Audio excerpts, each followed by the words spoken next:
अमरावतीतील धन्वंतरी सहकारी रुग्णालयाच्या संचालक मंडळ निवडणुकीत यंदा मोठी घडामोड पाहायला मिळते।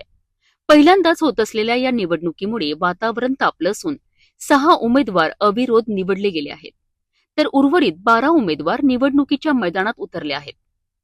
एकूण 18 उमेदवारांपैकी वैद्यकीय क्षेत्रातील 6 जणांची बिनविरोध निवड झाली आहे। काही उमेदवारांनी अर्ज मागे घेतल्यामुळे अंतिम चित्र आता स्पष्ट झाले आहे। ही निवडणूक राज्य सरकारच्या सहकारी संस्थेमार्फत होत असून एकूण 2873 मतदार मतदान करणार आहेत। विशेष म्हणजे संस्थेच्या इतिहासात प्रथमच निवडणूक प्रक्रिया राबवली जात आहे। यापूर्वी संचालक मंडळ नेहमी बिनविरोध निवडले जात होते। या निवडणुकीत उमेदवारांकडून रुग्णसेवा अधिक सुधारण्याचे, आधुनिक सुविधा उपलब्ध करून देण्याचे आणि पारदर्शक कारभार करण्याचे आश्वासन दिले जात आहे। मतदारांमध्ये उत्सुकता शिगेला पोहोचली असून या निवडणुकीकडे संपूर्ण शहराचे लक्ष लागले आहे। निवडणूक प्रक्रिया सुरळीत आणि शांततेत पार पडावी याकरिता विद्यमान संचालक मंडळ प्रयत्नशील आहेत।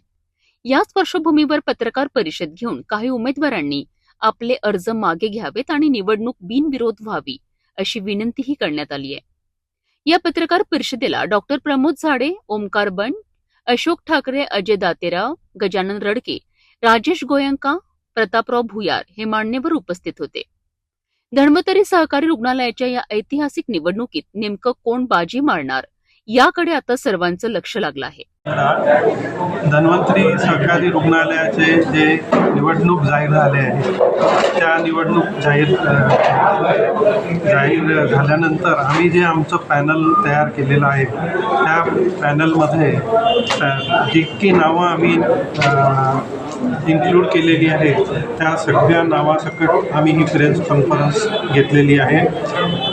काही लोकांनी आपली नावं टाकली होती, आपले फॉर्म्स भरले होते, त्या लोकांनी सुद्धा आमच्या फेवरमध्ये ते परत घेतली आहेत। आम्ही त्यांनाही आम्हाला धन्यवाद करायचं होतं।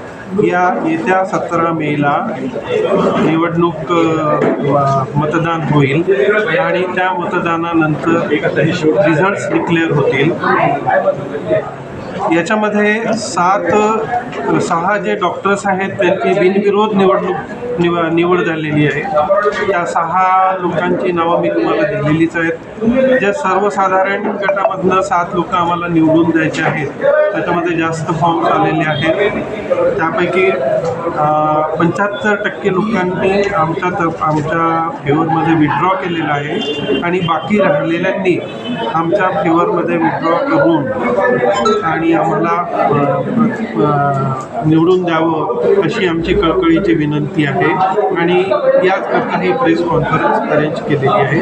आणि जे काही पॅनलमध्ये लोक आहेत ते पॅनलमधल्या लोकांची नावं तुम्हाला एका पत्रकाद्वारे आम्ही दिली। धन्यवाद।